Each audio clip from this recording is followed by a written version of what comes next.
far we have travelled from our hometown in Wollongong and stopped off in Mudgee and Goulburn River National Park. We're in Coonabarabran, a country town on edge of Warrumbungle National Park.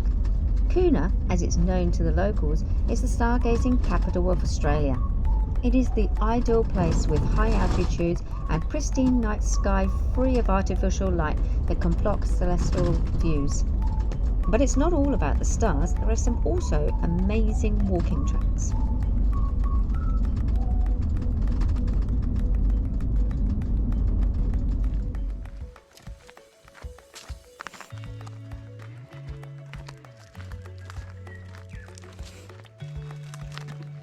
Vans Horizon Lookout is a 2-hour return walking track, depending on how fast you walk, with 1,000 steps to the summit. It's perched atop the cliffs of Balgatton Mountain and named after Fanny Gould, the wife of Alec Gould, a Coonabarabran Shire clerk that was also committed and involved in the management of the park. Apparently they were both impressed by the views of the lookout that they named it after Fanny.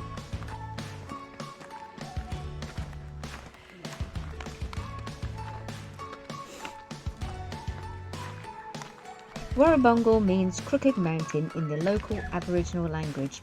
There are many significant Indigenous cultural sites in the park, including Tara Cave. The Warrumbungle National Park is strikingly beautiful, ancient volcanic landscape. The sandstone was formed in the Jurassic period when shallow freshwater lakes covered the region, tens of millions of years before the Shield volcano was active, which was 13 to 17 million years ago. As the extinct volcano eroded over millions of years, the sandstone became exposed.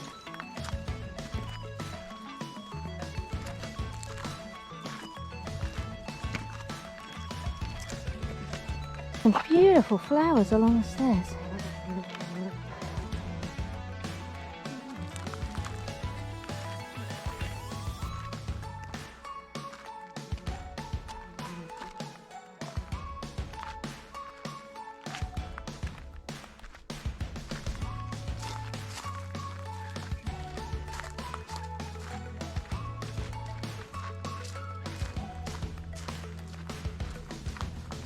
Once you reach the pinnacle, you get perfect, uninterrupted panoramic views of the iconic Breadknife, Bulugri Spar and Crater Bluff Mountain.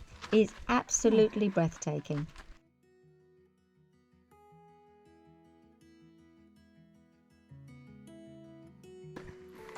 Wow.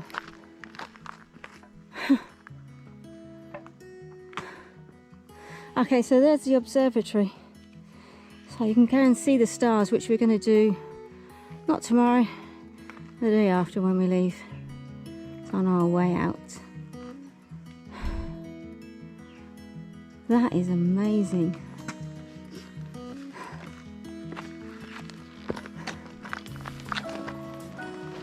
So all these were created because of volcanoes. So it's actually all a volcanic rock they're standing on.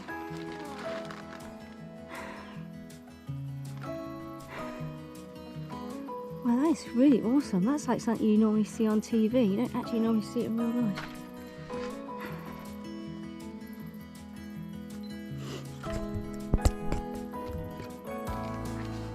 And there's the Telstra tower. And one of the things we didn't realise we were going to get is internet. And we've been without internet for the last, well, since we've been off on our travels actually. And it's been weird not being able to search things. So we've stopped for lunch a few times on the route just so we could use internet in towns. But this is the first remote campsite we've had actually internet.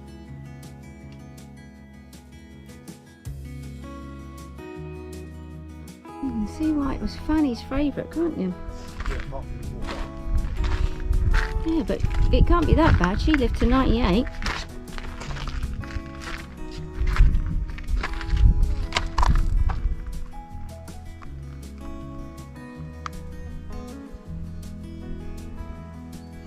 It's a long way down there. strap on my GoPro just in case I accidentally drop it, because I'm not going for it back with it.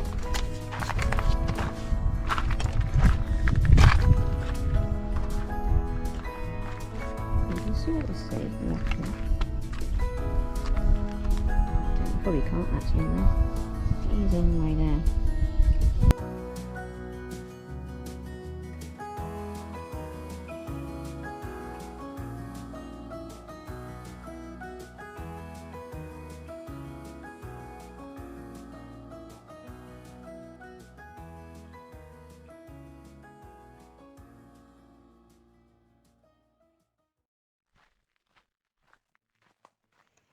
It is much quicker walking down to the start, but not before you stop at another ledge and look out at Bluff Mountain.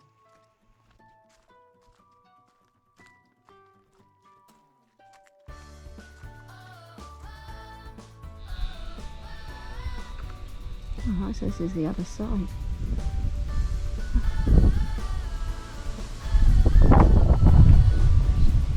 it's nice actually, isn't it? Oh, there's a big bird of prey up there, I don't know if you can see that.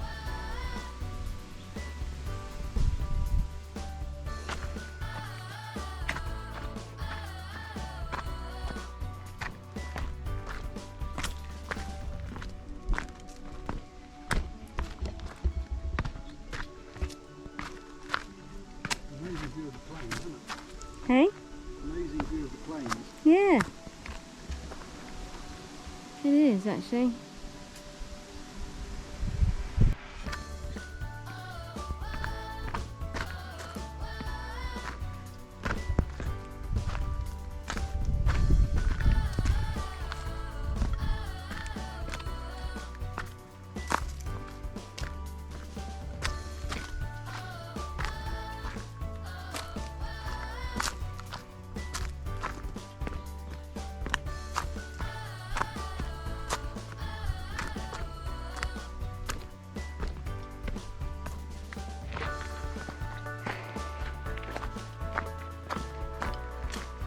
Woohoo!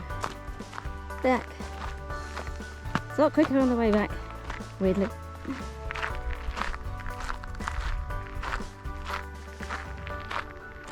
So this is the campsite. It's beautiful. So that Beluga split mountain, that one. We had quite a few people camping here. This is the second campsite that we stayed at. The first one was too far away. This is a lot more open and nicer than the first campsite. Nice toilets, and one thing I did like about this one, it's got water. Normally you get a drop toilet and you don't get water and you don't get electricity. So you do actually get solar electricity, so you can obviously have lights. You can't plug anything in. And they actually provide you with a bin, which is nice as well. That's a real novelty. You normally have to take all your waste out, but they do put a bin in. You've got little campfires in each station. You've also got nice benches and chairs. Which is quite nice, and they're not standard in a national park, but this one charges. So those little nice things come with a cost. So this is gonna, I think it's like $16.80 a night, which is not bad actually. It's good, but there's no electric hookup. You get kangaroos coming through here at night, which is quite, and during the day sometimes, which is quite nice. Anyway, we're all ready and hitched up, and we're going off to our next location. Today we're off to the Siding Spring Observatory. It is 1,165 metres above sea level and owned by the Australian National University that research astronomy and astrophysics. The site was selected in 1960s by the ANU because of the lack of artificial light in the area, and was originally set up with 3 telescopes. It now houses many telescopes from other institutes across the world, like Korea, America, UK, Poland, Hungary, Germany and Russia.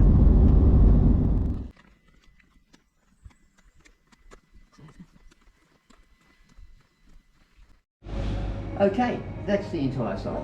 Yeah, Much bigger than most people think. yeah, Because on your way up, you would have got a glimpse at this one, obviously, yeah, and these two. yeah. Most people think that's all there is here. As you can see, it currently encompasses 18 different domes, Yeah, and within the 18 domes we have think at the moment 68 telescopes operating. Right, okay. Okay. There's 26 in one dome alone. That's 14 you can't see it, it's in amongst the trees. Yeah. That's iTelescope. It's the public access telescope. Oh, right, okay. You can sit at So you home go in online and... sit at home in your lounge room, call it up on the computer, book your time, play with their telescopes. Oh, fantastic. Cool. They actually have, I think, now 6 or 7 sites around the world. Right. So not only can you link into these ones, but you have the access to overseas facilities as well. So it's a fully fledged research facility, obviously, owned and operated by ANU from Canberra. Yeah. They actually had to get special legislation just to buy the land up here Right. to put it all up, which they did. So what do they research? Hundreds of things. Yeah. Okay. Yeah. How big are the heavens? Yeah, yeah. And so how long has it been here? Originally opened in 1967. Oh wow. Wow then. And the original telescope was housed in here. That's the 40-inch. Yeah. That's currently housed out at Milroy Observatory now. Oh, so they've moved it. Yeah, because it's 40-inch. This Yeah. one, it's 4 metres. Ooh, Just a just a little bit bigger. touch bigger. Yeah. Okay. But ANU bought roughly, I think, 150 hectares. Plus they had some foresight. They bought the tops of all these hills as well. Oh, did they? Yeah. That stops anyone from building there, obviously. Yeah. Because if you stand on one of these and you've been up on Yeah. a mountaintop, you can see the views. Yeah. Yeah, it's beautiful. I've been up on this one. My first thought was, whoa, I'd like to put a restaurant here. Oh, yeah. Yeah, I agree. Yeah, yeah. Yeah, the first thing that sprang into my mind. But if people were to do that, essentially the light pollution that you would cause, Yeah. you'd need to pick this whole facility up and move it somewhere else. And this is specifically Oh, here okay. because of the Because of the there are some population. the altitude, and because of the lack of Light pollution. light pollution. Yeah. Yeah. Yeah. Because They had some specifics. Yeah. You know, it had to be within 40 kilometres, I think, of a small township Yeah.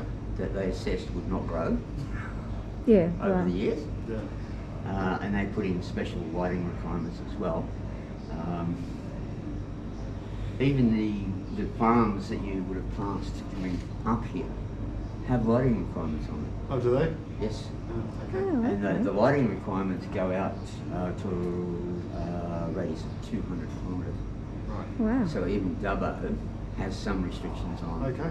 on lighting. Oh wow. Right? That's how much impact it has. Yeah. Good stuff. So, And we can just have a look around here, can we? There's a yeah, you'll be able to have a look around.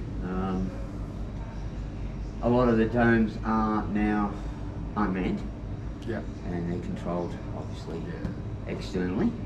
2 reasons for that.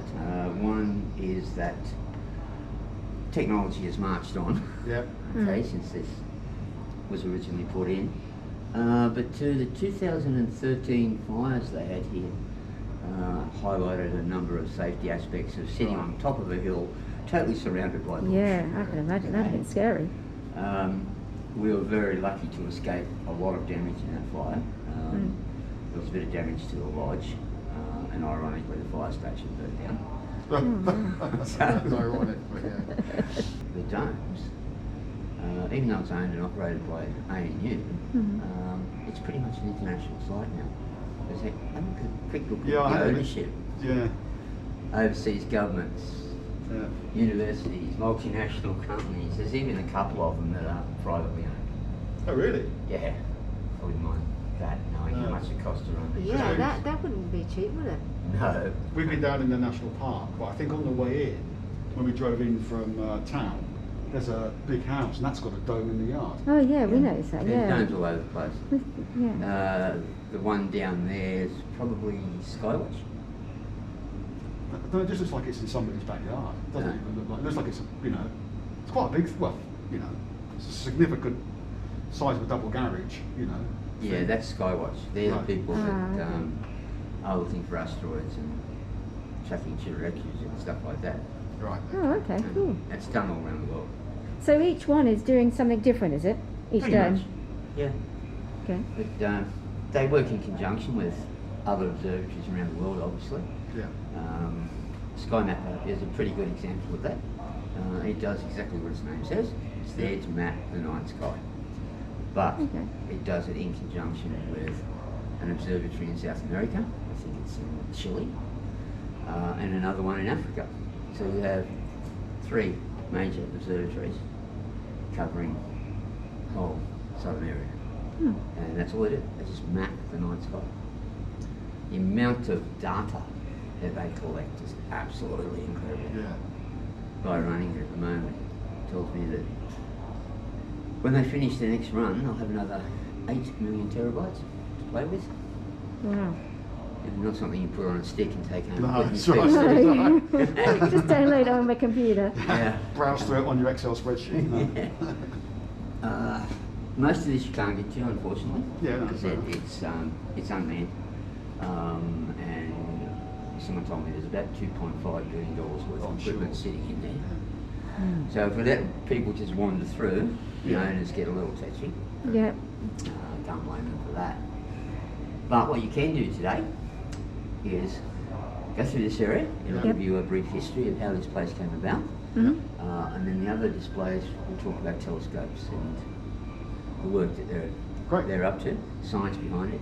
All right? But the one you really want to see is the beastie on the hill, 4 metre. So when you're finished in there, you go out through the door here, follow the path around to the back of the building. You'll see the path going up to the dome. Okay. Just follow that up, go in through the glass doors, take the lift to the 4th floor. Okay. Right? There's a Okay. big That shows how big it is. There's a big observation deck there. More information, but best of all, you get to look directly at the big beast. Great. And it is worth seeing. Cool. Brilliant. It's really worth seeing. That's great. Thanks very much. So,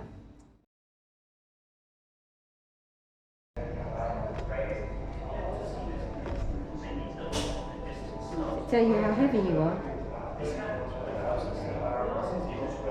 I only weigh 75 kilograms. Yeah. Okay, what am I weighing then? 40. That's probably about right. Yeah. Look at these. Little meteorites that have landed. That's cool. You wouldn't want that one falling on your house, though, would you?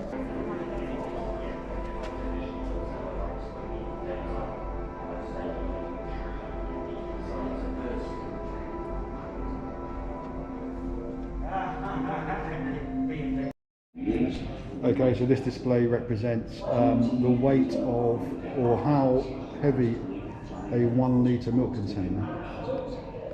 Is on different planets. Okay, so down on Earth, a litre of milk is What's always fine? going to be the same weight. Doesn't matter where it is on Earth. Which However, one on different planets, obviously because of gravity, then there's going to be different sizes. So the moon should be lighter. So, yeah.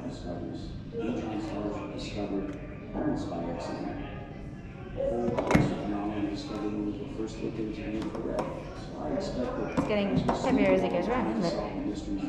Oh, that's light. Mercury's light.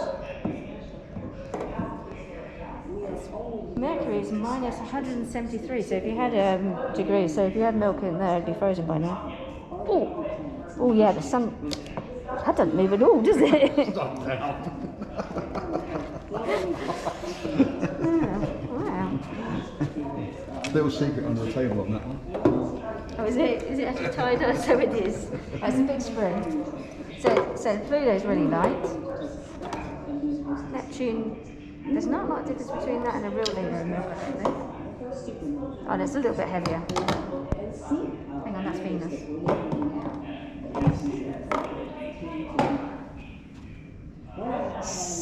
It's marginally, there's not much in it. It's not a lot of difference between the two. Might be a little bit heavier. How's Uranus?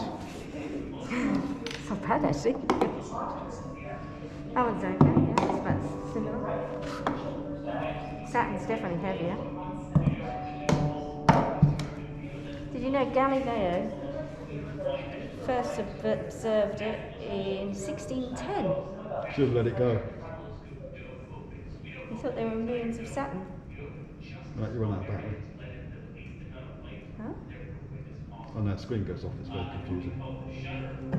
Jupiter, oh that's heavy.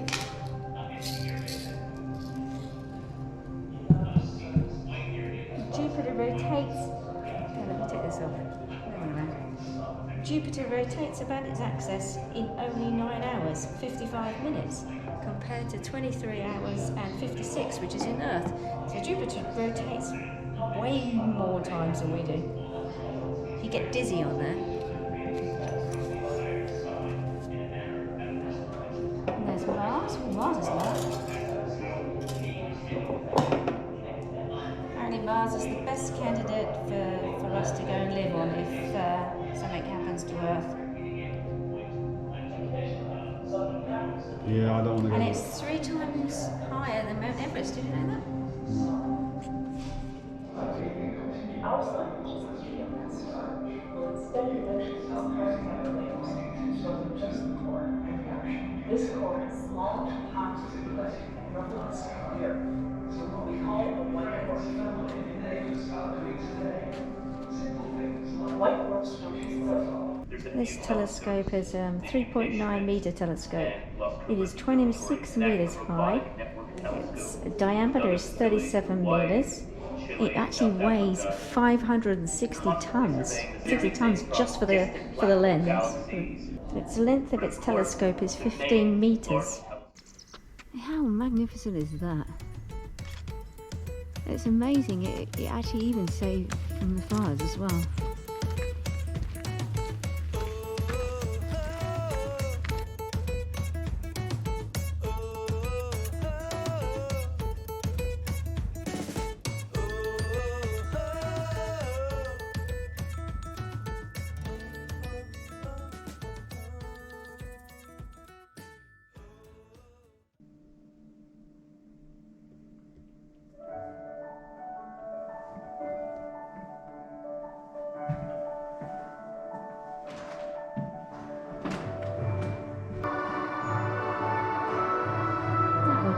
Awesome on the wall. So we have a fantastic nephew who's curious whether he has pictures like this on his wall. So Paul, you need to tell us if you've got awesome pictures like this on the wall, because I would really love to go and see them. Oh wow, look at that. That is amazing. It's a shame we can't go in there. Have a look. I'll see it working, although it will only move slowly like this. It's a shame that we've got to go. And I don't think I've seen anywhere near as much as I'd like to. So if you look at the mountain range, this is where we were yesterday and camping for the last 2 or 3 nights. And if you look to the, it's like 2 twin peaks on the right hand side with a little saddle in between. That's Mount Exmouth that we climbed yesterday, and that's 11 kilometres from here. And it's the largest, tallest mountain in these ranges, yeah. So that's the little eye telescope one. I should say the little, but it's not. And there's the others up there. Unfortunately, we're not allowed to go up to those. The guy said that these were all privately owned, or some were privately owned, some were obviously big. A couple were privately owned, the rest were foreign research organisations. Guided tours are open during school holidays. However, once a year in October, they open up many of the telescope domes to the public. Next time on You'll Go Wild, we head to Narrabri and visit Sawn Rock, one of Australia's best examples of a rock formation called organ piping. Thanks for watching. Like, subscribe and share.